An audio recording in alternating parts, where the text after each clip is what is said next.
Lantunan indah ayat-ayat suci Al-Quran mengalun merdu di seluruh penjuru negeri. Ramadan telah hadir, membawa damai, penuh ampunan.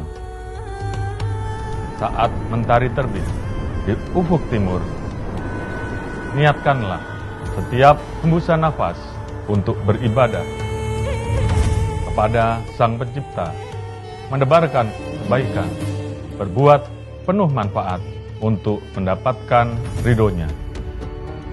Bulan Ramadan membawa kehangatan, rekat persaudaraan dengan sesama, saling melengkapi,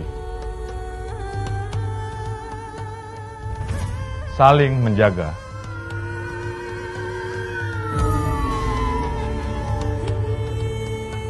saling menguatkan, bersama membangun bangsa menuju Indonesia Maju, Indonesia Emas 2045.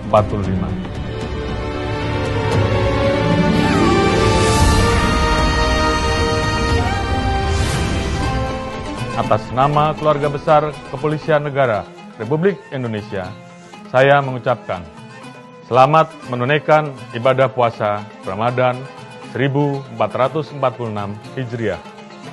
Semoga keberkahan dan ampunan senantiasa menyertai kita semua.